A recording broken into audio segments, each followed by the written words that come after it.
चला तर मंडळी, श्रावण चालू आहे आणि श्रावणामध्ये ना उपवास भरपूर असतात आणि देवाला नैवेद्य सुद्धा आपल्याला दाखवायचा असतो. तर नैवेद्यामध्ये गोडाचा पदार्थ रोज-रोज कोणता करायचा हा प्रश्न सगळ्यांनाच पडतो.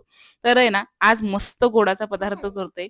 तो म्हणजे खूप पौष्टिक आहे आणि अगदी 10 ते 15 मिनिटामध्ये ही गव्हाची पिठाची बर्फी बनवून तयार होते आणि ना ही चवीला एकदम भारी अशी लागते. देवबाप्पाला सुद्धा आवडेल आणि तुम्हाला ही बर्फी एवढी आवडेल, की आहे ना तुम्ही रक्षाबंधनच्या दिवशी सुद्धा हीच मिठाई बनवून भाऊरायासाठी घेऊन जाल. तर आहे ना एवढी सोपी ही बर्फी बनवायला आहे आणि ना घरातल्याच उपलब्ध साहित्यामध्ये बनते. झटकन पटकन बनते, कमी खर्चिक आहे. तर इथे गव्हाचं पीठ मी भाजायला घेतलंय. 1 वाटी गव्हाचं पीठ भाजायला घेतलंय लो फ्लेमवरती आणि कारभाऱ्यांना ड्राय करायला दिलेत. 2 चमचे बेसन यामध्ये घातलेलं आहे भाजायला आणि कारभारी ड्राय कट करून मला दिलेत त्यांनी. तर हे ड्राय सुद्धा यामध्ये घातलेत.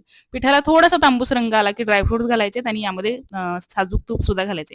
तूप एका गॅसवरती गरम करायला ठेवले. तसाच गॅस आपल्याला चालू ठेवायचा आहे लो फ्लेमवरती आणि तूप घालत आणि असा पाण्याचा हपका देत आपल्याला हे पीठ चांगलं भाजून घ्यायचंय आणि जसं पाण्याचा हपका देईल आणि साजूक तूप घालेल ना तसं याच्यातल्या ज्या गुठळ्या तयार झालेल्या असतात ना त्या मोडून घ्यायच्यात.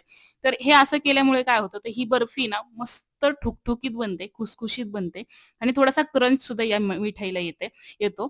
तर आहे ना खूप मस्त ही बर्फी बनते बरं काय. तर असं आहे ना आपल्याला ही प्रोसेस जी आहे ती एक 7 ते 8 वेळा करायची.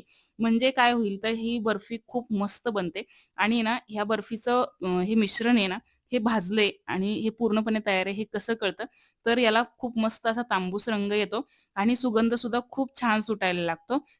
यामध्ये मी गूळ वापरलाय. तुम्ही साखर सुद्धा वापरू शकता. 2.5 चमचे गूळ वापरलाय. गोडाचं प्रमाण तुम्ही थोडंसं तुमच्या आवश्यकतेनुसार वाढवू शकता. खूप मस्त ही बर्फी बनते आणि या बर्फीला गरम असतानाच कट दिलेत मी. तर तुम्ही बघू शकताय काय मस्त ही बर्फी झाली. खूप कमाल ही बर्फी लागते चवीला. नक्की ट्राय करा. भाऊरायासाठी ना नेहमी पेढ्याचा बॉक्स घेऊन जाण्यापेक्षा ही स्वतःच्या हाताने बर्फी घेऊन जायला करून, तर त्यापेक्षा मोठा आनंद कुठलाच नसणार आहे. तर आहे ना ही बर्फी नक्की ट्राय करा आणि व्हिडिओ आवडला असेल तर चॅनलला सबस्क्राईब करा आणि व्हिडिओ जास्तीत जास्त शेअर करा.